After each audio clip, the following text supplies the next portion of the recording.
to Jessica McAllister.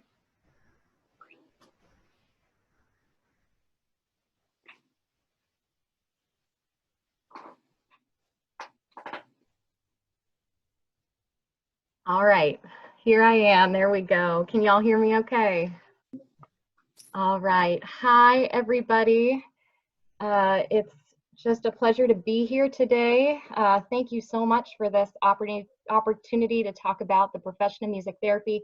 You know, it's funny, I'm finding myself just getting really excited and inspired by the presentation so far. And I was asking myself the question, you know, of why that's happening, because I'm a musician. But, you know, as a music therapist, you're often the only musician that you are working with. And so being in the company of musicians has been life-giving and delightful. So thank you everyone for this opportunity to be here with you all. And thank you to our host, all the efforts that's been made for this presentation.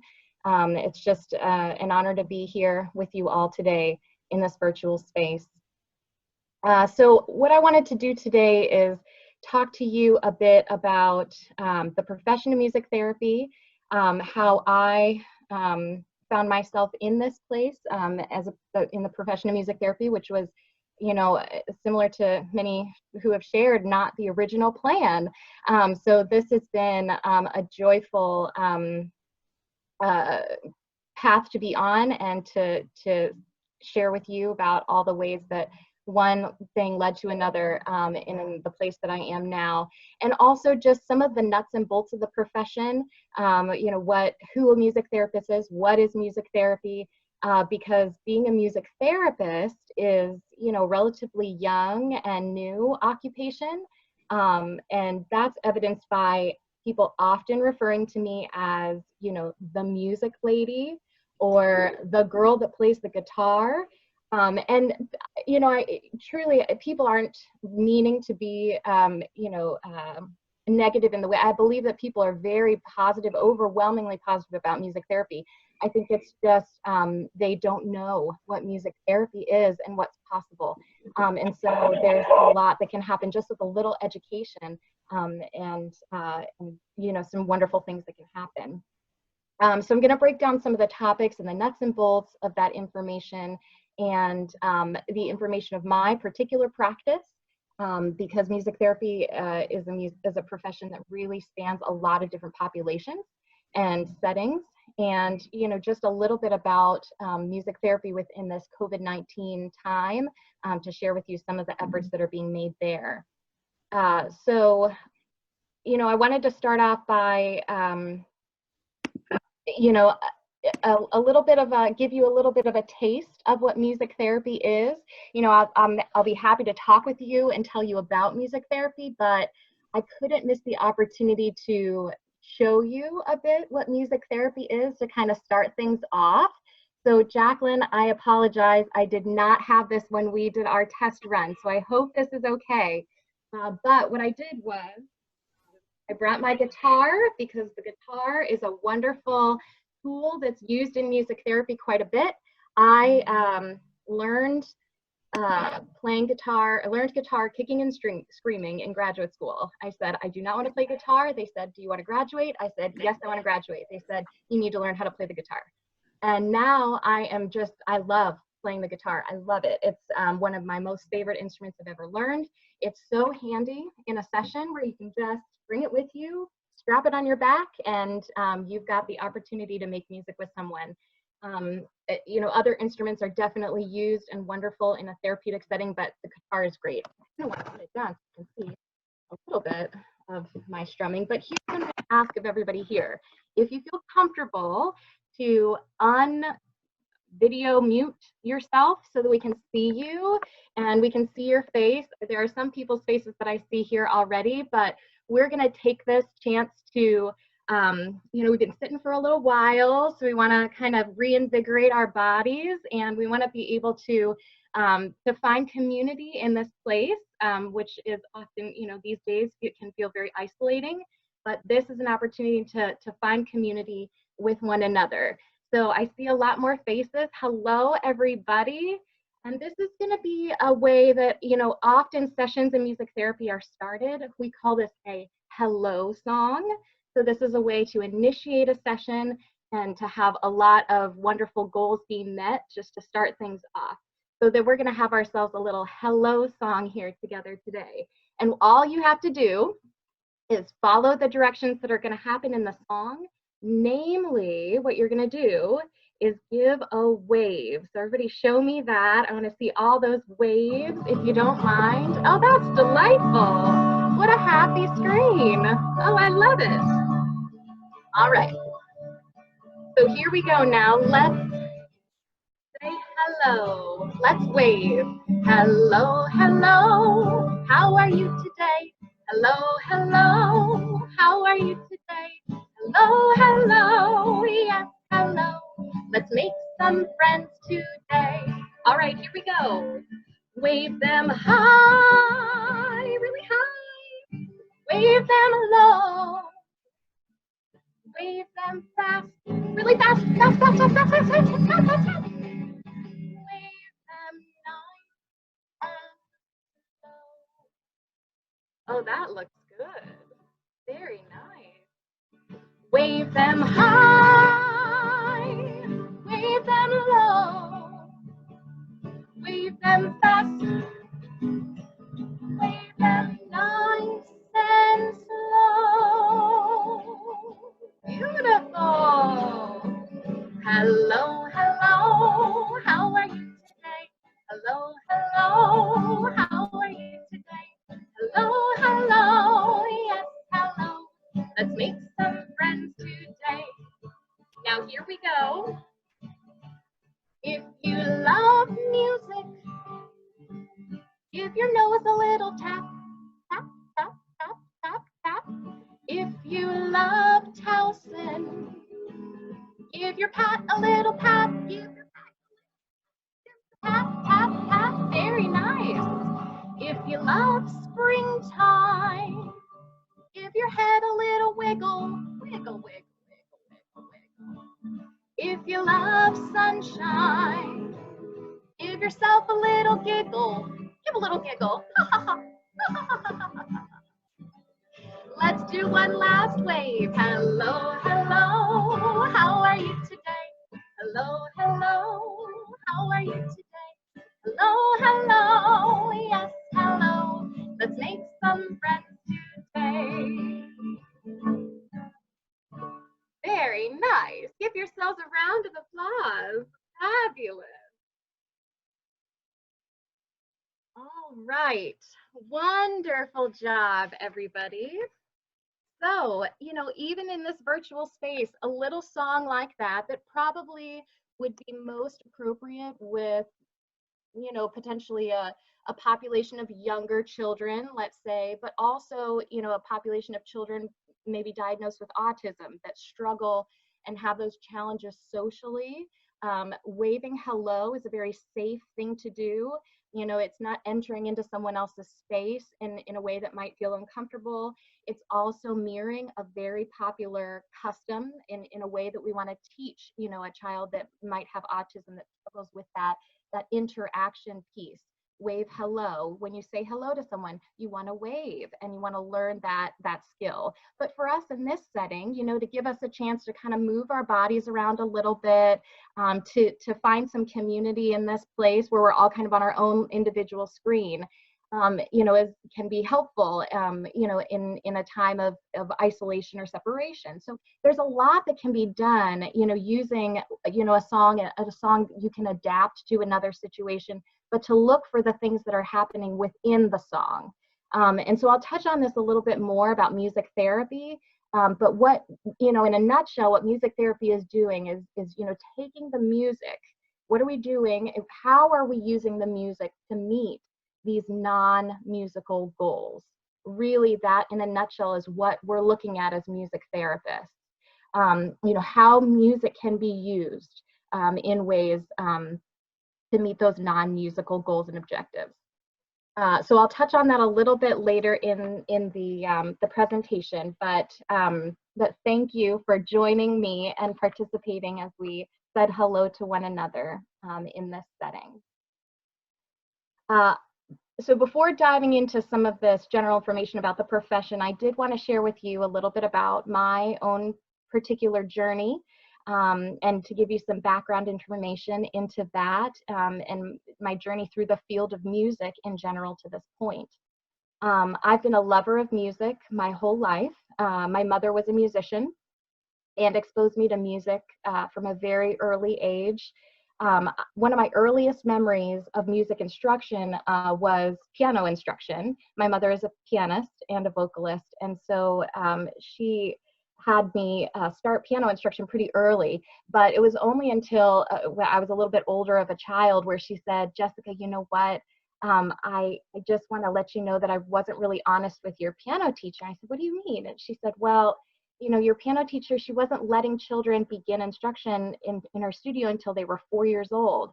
And I really wanted to get you started. So I told your teacher that you were that you were 4 when you were really 3. And so she was just so eager to get me going that I started piano pretty early, but loved it from the beginning and had some really good experiences as a young child.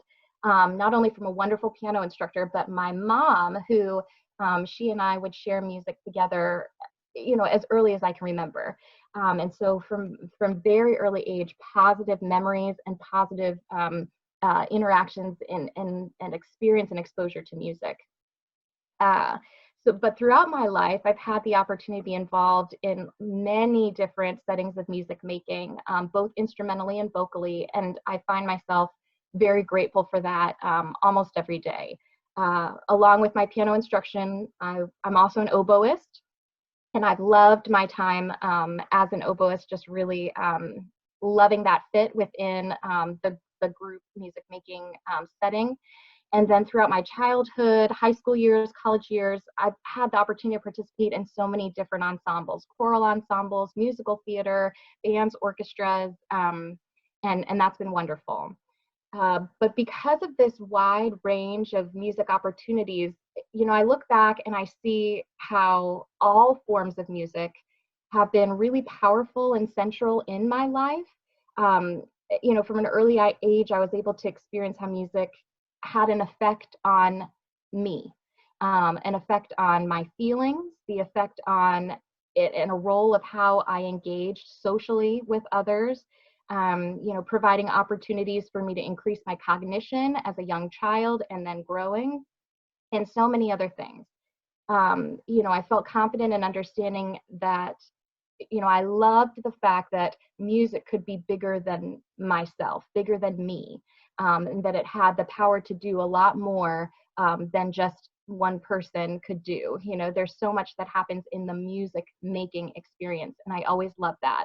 And I always loved how music really transcended barriers and really allowed for, you know, the crossing over of things to happen through the avenue of music that might not have been possible otherwise. So I chose to go to college for music. I actually double majored, elected a double major. It didn't last very long because being a music major is incredibly demanding, and so a double music major was something that I realized I had to choose instrumentally or vocally pretty early on. So I did choose to go in the direction of a vocal route, and I was able to attend James Madison University and have a wonderful, rich experience. Through the choral music there and vocally in my training there, it was a wonderful experience. While I moved through those years, you know, I did find myself really drawn to music education out of the options that were there. I really enjoyed, you know, the idea, again, coming back to gravitating towards the idea that music was bigger than myself. You know, as you teach others, you know, music becomes bigger than you, and that was something that I really gravitated toward and really enjoyed.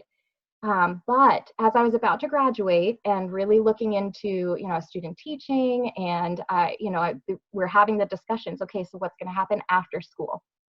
And I just really felt like something wasn't quite there. I was really close, and I really enjoyed the music education world, and teaching children, you know, K through 12, which is what my experience was to that point. I really enjoyed it, but something wasn't quite right for me. there was a large piece of myself that really felt like I wanted to use music not only to educate, but to heal, and having that be a big piece of who I am. So, you know, I I realized and kind of honed in on my desire to want to, that felt very natural and organic inside of me, that I wanted to use music to help others. And so then I asked myself the question, okay, how do I do that? What is the next option for me? And I, through avenues that just feels like it was meant to be, was introduced to music therapy. My band director in high school was the first one to kind of start this thought process in my mind. And then different things happened, and I was opened up to this world of music therapy and immediately thought, yes, at least I think, yes, like this sounds like it's going to be really up my alley. And so I looked into schools and applied to several, and found myself really gravitated towards Colorado State University. So Selena, I'm loving your Colorado. Yes. And I loved my time out in Colorado for lots of reasons, but a chief reason was what I was able to learn in Colorado State. And that my graduate experience at Colorado State University was, in a word, thrilling. Every single day I went to my coursework, studies, and classroom work, and it was like everything that I knew about music, that I felt inside of myself, and experienced in others. It was all coming together in the scientific piece of it, and to quantify what's going on in music, and to be able to say you can use all of these things that you've been hovering around in your life. Here's a way to execute it and use it in this way. So it was a wonderful experience. Colorado State, there was a question that came my way prior to this presentation about schools for music therapy. Colorado State is a school that really focuses on the neurologic piece of things. They are, that's their bread and butter, for lack of a better term. They really focus on the neurologic scientific point of view when you're talking about music therapy. So a lot of what I learned was in response to what's being seen through fMRI machines, where they have started to be able to put people in these MRI machines awake and be able to scan their brains to see how music responds to the brain, or how the brain responds to music, in lots of different research settings. But also just the breakdown of the brain. And that was a big piece of, my teaching and education. What's happening in the brain? What are the elements of the brain? And how does music fit into that? And all the things that have been discovered, through observation, through, without the use of machines, and now being paired with the use of machines, is amazing, and has shown itself to be really effective. So in my coursework at Colorado State, it really focused on neurologic disorders. So that being stroke rehabilitation, Alzheimer's and dementia, Parkinson's disease, autism, and some other neurologic disorders that kind of fall under that umbrella term. So throughout my studies, because Colorado State is such a big hub for research, I was able to have wonderful hands-on opportunity to work with clients as we were conducting research, which was also really, really wonderful and impactful for me. And the other thing that it's important to understand when you're talking about music therapy is that music therapy is an evidence-based practice. So the techniques and the practice utilized in research is peer-reviewed. And so Colorado State being one of those, hubs in conducting research, it was really, really thrilling to be a part of. Following my graduation, I returned to the East Coast and opened up my practice right away, and have had the opportunity to work with many different populations using what is named as neurologic music therapy techniques. So these are techniques that are created out of this research using the fMRI machines, and these specific techniques to hone in on these specific populations. with the use of music. And I've been able to see, you know, powerful things happen therapeutically now in my practice, that was a wonderful next step from what I was able to see in my education. So in private practice, and there's a lot of different ways that music therapists work, but I work in private practice, so I work on a contractual basis. I enter facilities, communities, homes, go to schools, and I'm able to come into the settings as a music therapist and be able to use these techniques. I work chiefly with older adults. I adore older adults, and that's one of my my preferential areas and populations, particularly with Alzheimer's and dementia, where music is really effective in helping with a lot of goals, but namely a few: providing reality orientation, opportunities for them to reminisce about their life in the past, decreasing anxiety. As a person who's diagnosed with Alzheimer's and dementia, it's very confusing. If any of you have a loved one or have known someone diagnosed with this disease, it's incredibly confusing and allows for a lot of opportunity for anxiety. Music from their teen years and into their 20s or their childhood years have been shown to be extremely beneficial to aid in that relaxation. And I've been able to see that happen, you know, almost every time I work and work with this population. Along with that, social interaction and having music be a piece of that is very important. And regaining speech, if there's you know, some damage from a stroke, music can be incredibly beneficial in that. And so through my practice, you know, it may sound a little over the top, but it really does feel reminiscent of the idea of seeing miracles happen in front of my eyes as I'm working with individuals. I've seen people sing fluently who cannot speak. And that was what has been one of the most thrilling things to be a part of, where stroke has taken away the ability for spoken language, and through the use of music, familiar music, but the use of singing has a way to bypass some of those damaged areas in order for that individual to be able to sing. And to have a family member, maybe, you know, I had a client probably maybe 10 years ago, the wife had progressed Alzheimer's disease, but also some other things that were going on, and had the loss of speech. And her husband of 57 years was sitting next to her, who had chosen to move into the building right next to hers because he couldn't live in the same room as she was. And he would come and visit her all day, every day. And I came in, they asked me to come in to work with her, and we were able to hone in on a song. He said, she loved this song, we loved this song. We sang the song every year for our anniversary. I sang that song.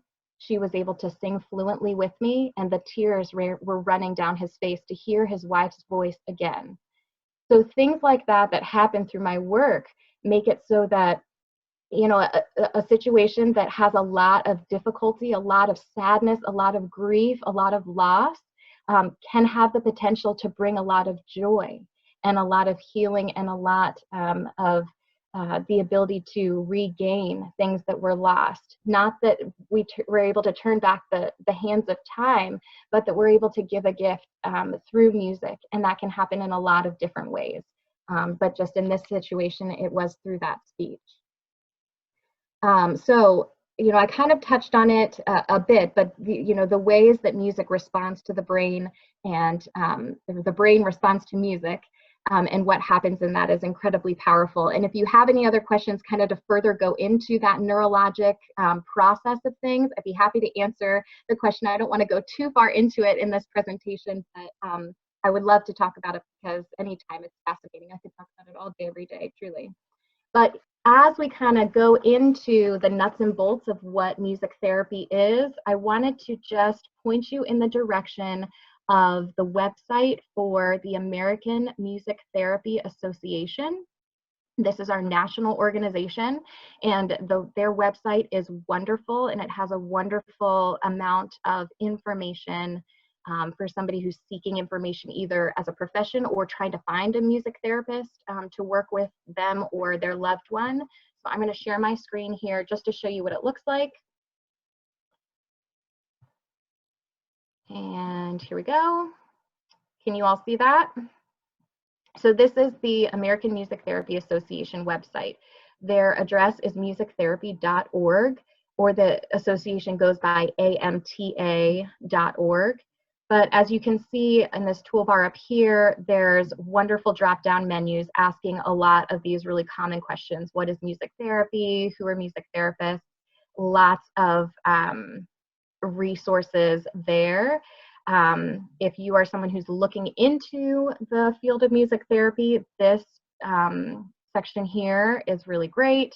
Here's a, uh-oh, I clicked on it, I didn't mean to.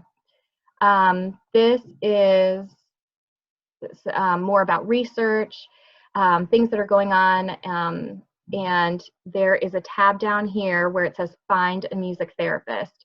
So if anybody is looking for one or is asking you about it, this is a great first place to begin. Every music therapist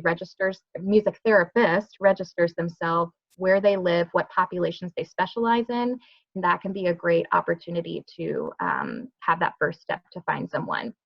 But I wanted to share this with you for you all to have as a resource. But to answer the question, what is music therapy? You know, the in a nutshell definition that AMTA offers up is this.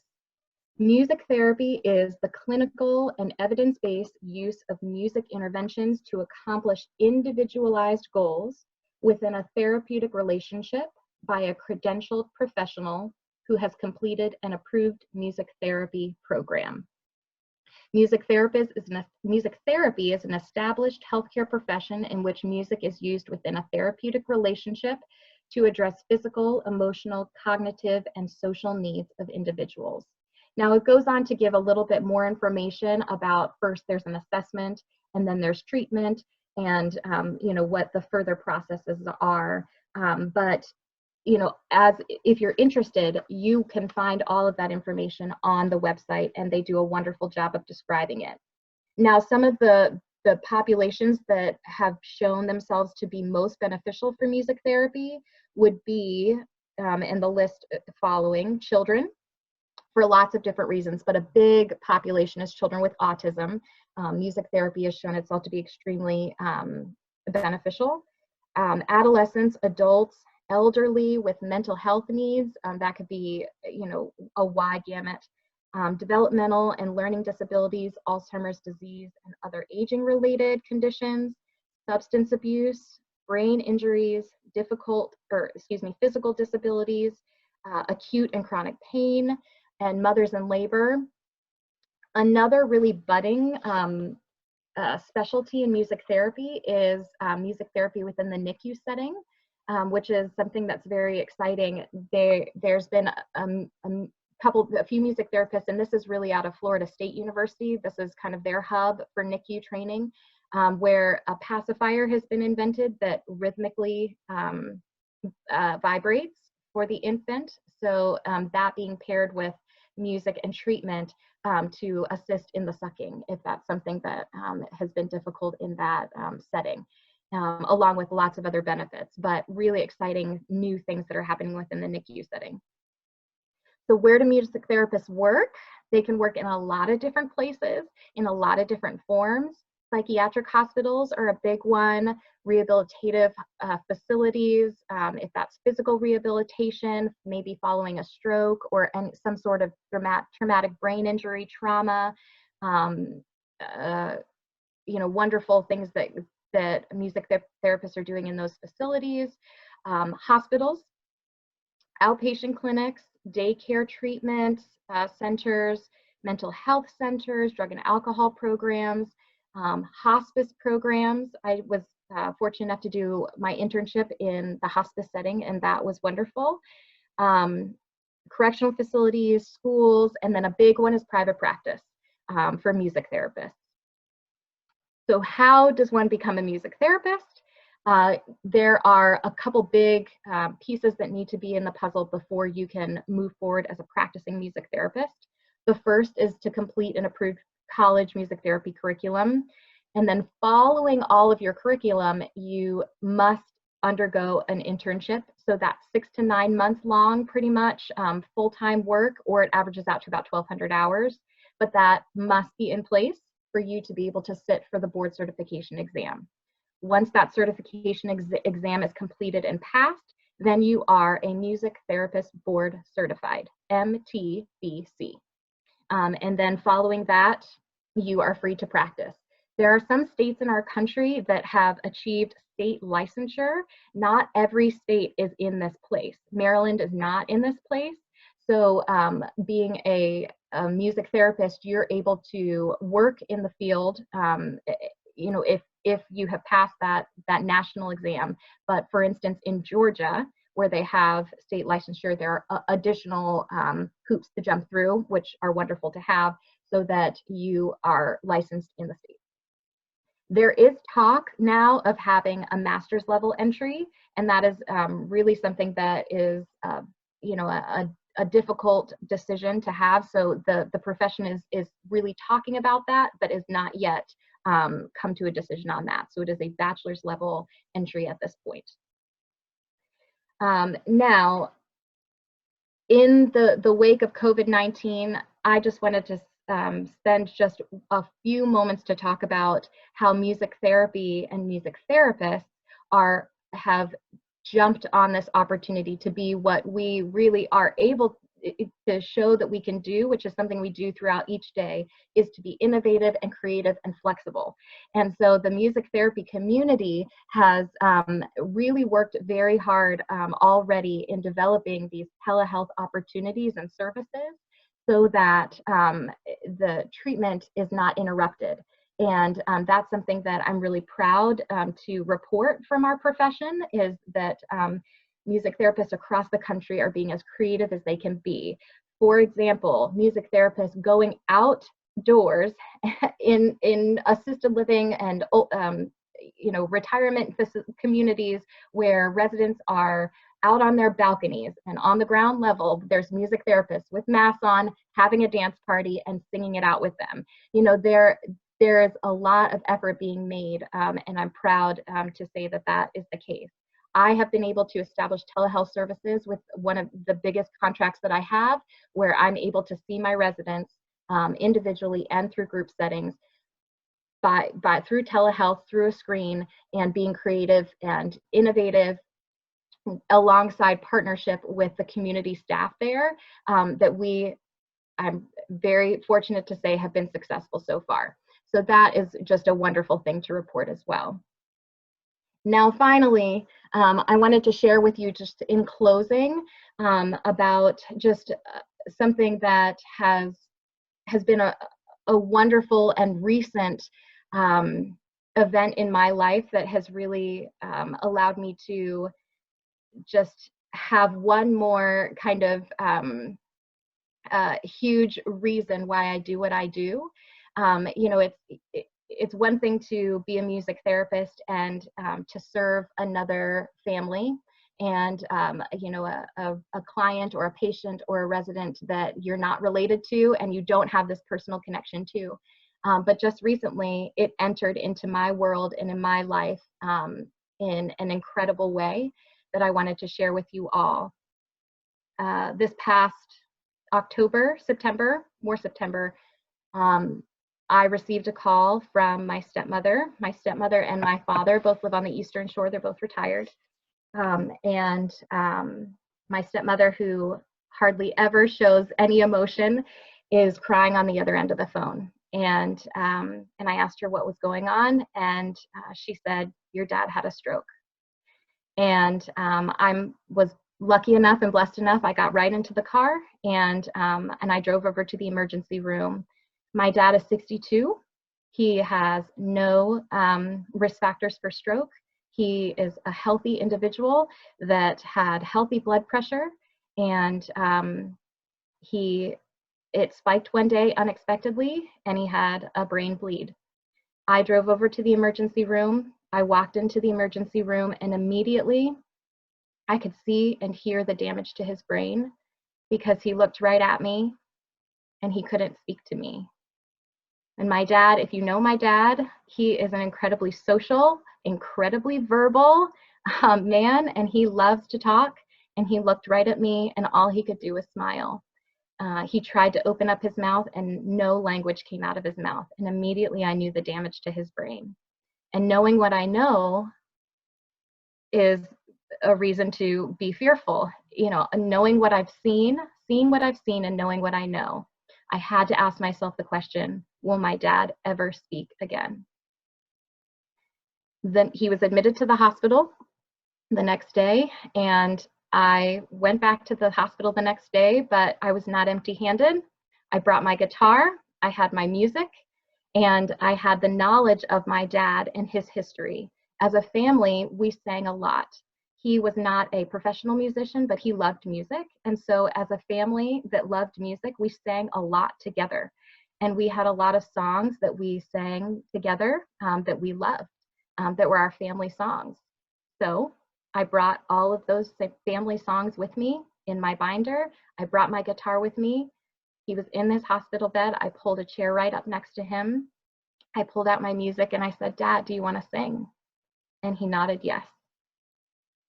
And I get tearful thinking about it because it was an incredible moment. We started singing and I played the chords of one of my dad's most favorite songs. He opened up his mouth and he sang fluently, without missing a beat, every single word. Every single word. Now, the only breaks in his singing was to an incredibly new level of emotion when you're talking or when you're working with your parent. But we sang for the afternoon, the entire afternoon, song after song after song after song, until my dad said, it started to look like he was tired. I said, "Dad, are you tired?" And he said, and since then, my dad has almost fully recovered. He has regained his speech. He has worked really, really hard to do it. And so he and I were in the car driving together, you know, after, not when he was fully recovered, but when he started to really be able to talk again. And we were talking about this experience of him being able to sing. And my dad turned to me and he said, "You know, Jessica, what you did at the hospital, it not only made my experience more enjoyable while I was in the hospital, but," he said, "it gave me hope." And that was a really incredible thing for him to say. You know, when right after something traumatic happened to his brain, that he was able to sing and he knew that he could do it, that it gave him hope to keep going. And that's what's possible through music. It, you know, it can give hope, and it can break down barriers. It can sometimes do things that nothing else can do. It's special and it is beautiful, and it's one of the many reasons I'm very proud to be a music therapist. So thank you all for listening. I'm at the end of my presentation. Thank you. If there's any questions, feel free to ask, but any questions following this, if it comes to your mind, I'm happy to answer anything anytime. I actually have a question. What would you say are the pros and cons of individual therapy versus group therapy? Great question. So they both have wonderful purposes. There are going to be different goals and objectives that you're going to address in an individual setting versus a group setting. Now, one of the pros of an individual setting is 100% of your energy and focus is on that one person. So you're able to give them, you know, the amount of attention that's uninterrupted. And there's a lot of things that you can do in an individual session as you develop a rapport and a therapeutic relationship. If you're working with someone who needs to process something traumatic and they might not necessarily be comfortable sharing that in a group setting, but would be comfortable sharing it in an individual session, that's a pro. If you're working with somebody who's recovering from a stroke, then you can respond directly to what you're seeing from them and cater exactly to their needs in an individual setting. In a group setting, some things are possible that aren't possible in an individual session, right? In a group setting, you are able to allow opportunities for social interaction, for social integration, for someone who, loves to be around people. This might be something that really fills them up, or someone who really struggles to be around people, maybe following a traumatic event and they're having difficulty being in a group setting. A group setting could be wonderful within a controlled place. So there's different goals and objectives that you're looking at through a group setting versus an individual setting. Another thing that happens in a group setting is that they can interact with one another. And what I mean by that is build upon, the session can build upon itself because of the interaction with one another. Somebody says something, they say, oh, I know exactly how you feel. I had this happen to me. Or, oh, I love that you enjoyed this. This is what I enjoy. And then there's that group setting. Or someone who is maybe finding it difficult to get motivation to participate. If they see everybody around them participating, maybe it's an individual who is confused and has Alzheimer's or a form of dementia, and they are confused by what's going on, but then they see how the individuals around them are responding, and that's helpful for them to engage. So one is not better than another. They each have their own individual purpose, and depending on the client, have different goals and objectives that you can address from there. Awesome. Thank you very much. It was a great presentation. Thank you. Any other questions? I have a really specific question, but I'm really curious. How, you mentioned using music therapy to treat chronic and acute pain. How do you do that? Yes. So the chronic and acute pain setting or population and patient is going to be one that is most likely going to be within the setting of a treatment team, right? So you're going to have someone who, if they are experiencing chronic pain, is going to be under regular treatment and care of a physician, a pain management professional. And so music therapy is used as an adjunct piece of that. If they're experiencing pain that has brought them to a place of needing inpatient care, for example, acute pain following a procedure of some kind, then they're probably going to be in a hospital setting, which means that they're going to be under care of a treatment team within that hospital setting. So a music therapist role in that is to be sure that they're working within the team and well abreast to all the information of that person's case, and then being able to dovetail what's happening already. So providing patient preferred music, that's a really, really big piece of things. You can't walk into, somebody's room that absolutely, hates jazz music, and you're going to go in there and like be doing this, jazzy kind of fun stuff, right? That even if you find it to be something that's preferred for you, it has to be music that is preferred to the individual. So that's the first thing, is figuring out what that person's preferred music is, how it's linked to other relaxing pieces in their life, potentially, and to come in with the instrumentation that's also going to be beneficial. So if they do not enjoy the sound of the guitar, then that's not going to be the instrument that you use. A lot of times pain management, an instrument that's used in a wonderful way, and this is a whole other little sect of therapists, is the harp. That's something where there's harpists that will go through in the hospitals and specialize in that. A music therapist could bring in an auto harp that's a little bit more easy to transport, or a piano or a keyboard, or there's a whole piece of it. There's so much to talk about, but music therapy, there's a whole element of things that of training called guided imagery through music, and that's a whole specialty in and of itself, where you can go and get special training in providing music and then going through imagery, and that's a way to help alleviate some chronic pain or acute pain as a treatment technique.